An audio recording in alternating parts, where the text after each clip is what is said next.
পুরুষের বেশ ধারণ করে সমাজে চলা নিষেধ, অর্থাৎ পুরুষের পোশাক পরে সমাজে চলা যাবে না। এর ভিতরে যেই কথাটা ইম্পর্টেন্ট, গুরুত্বপূর্ণ, বিউটি পার্লারে গিয়ে ভুরু চিকন করা যাবে না, বিউটি পার্লারে গিয়ে দাঁত চিকন করা যাবে না। আমাদের সমাজের মা বোনদের এটা বৈশিষ্ট্য পরিণত হয়েছে। আল্লাহ নবী বলছেন এই শ্রেণীর মানুষের উপরে আল্লাহ এবং তার নবী লানত করেছেন, আল্লাহ এবং তার নবী অভিশাপ দিয়েছেন।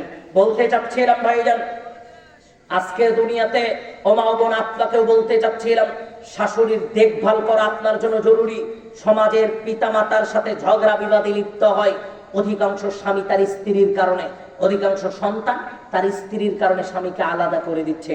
অধিকাংশ মানে প্রায় সব কয়টা পরিবারে সন্তান চায় না যে তার মাকে আলাদা করে দেয়, সন্তান চায় না যে আমার মা অন্য পাতিলে রান্না খাক, সন্তান চায় না যে আমার মা কি খাবে না খাবে খোঁজ খবর আমার কাছে থাকবে না, এটা সন্তান চায় না, কিন্তু বাধ্য হয়ে যায় তার স্ত্রীর কারণে।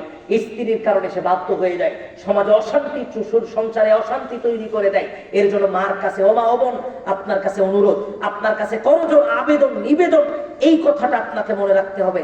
আপনার স্বামী যদি তার মায়ের সাথে খারাপ আচরণ করে, আপনার স্বামী যদি তার মায়ের অবাধ্য হয়ে দুনিয়াতে চলে, তাহলে আপনার স্বামীর জন্য জাহান্নাম, এই কথা চিরন্তন বাস্তবতা। তাহলে আপনার স্বামীর সাথে আপনাকে সদাচরণ করতে হবে এই ভিত্তিতেই যে আপনার স্বামী যেন আপনার মায়ের সাথে সদাচরণ করে, এই সহযোগিতা আপনাকে করতে হবে। আল্লাহর নবী অনেক হাদিসে এই কথা ব্যক্ত করেছেন।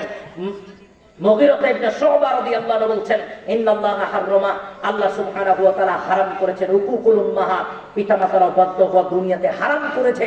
শুধু এটাই নয়, আল্লাহ নবী অনেক হাদিসে বলেছেন, ইন্না মিন আবাররিল বিররি সিলাতুর রাজুল, শুধু পিতামাতার সাথে সদাচরণ করতে হবে তা না, পিতামাতা মারা যাওয়ার পরে যদি তার আত্মীয় স্বজন থাকে তার সাথেও সদাচরণ করতে হবে।